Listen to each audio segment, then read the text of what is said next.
গাইবান্ধায় সেনা সদস্য রুহুল আমিনকে কুপিয়ে হত্যা এবং পুলিশ সদস্য জাকির ও ব্যবসায়ী রতনকে কুপিয়ে জখম করার প্রতিবাদে মানববন্ধন।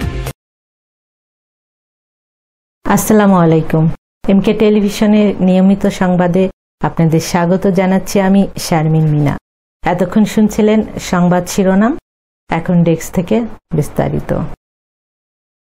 গাইবান্ধা ফুলছড়ি উপজেলার আব্দুর রহিম মধু বাহিনীর পরিকল্পনা ও নির্দেশে সন্ত্রাসীদের হামলায় নিহত যুদ্ধাহত বীর মুক্তিযোদ্ধা আনসার আলীর ছেলে সেনা সদস্য রুহুল আমিনকে কুপিয়ে হত্যা ও পুলিশ সদস্য জাকির এবং ব্যবসায়ী রতনকে কুপিয়ে জখম করার প্রতিবাদে, সেই সাথে দ্রুত সকল আসামিদের গ্রেফতার করে দৃষ্টান্তমূলক শাস্তির দাবিতে মানববন্ধন অনুষ্ঠিত হয়। 11 ফেব্রুয়ারি সকালে সশস্ত্র বাহিনীর ভারপ্রাপ্ত অবসরপ্রাপ্ত সংগঠনের সকল সদস্যবৃন্দ ও ফুলছড়ি উপজেলার সর্বস্তরের জনগণের আয়োজনে গাইবান্ধা গাছাসাস মার্কেটের সামনে মানববন্ধন কর্মসূচি পালন করা হয়। এতে বক্তব্য রাখেন sergeant Shahadat Hossain Saju, sergeant advocate Ayub Ali, sergeant Manjurul Islam, petty officer Mohammad Enamul Haque, corporal Mustaq Mia ও ওয়ারেন্ট অফিসার আমিনুল ইসলাম সহ আরো অনেকে।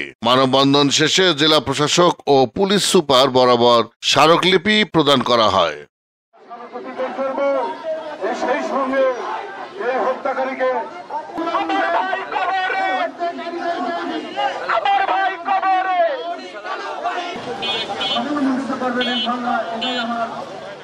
Iftekhar news desk, MK television. শেষ করছি এমকে টেলিভিশনের নিয়মিত সংবাদ। এতক্ষণ সাথে থাকার জন্য সবাইকে ধন্যবাদ।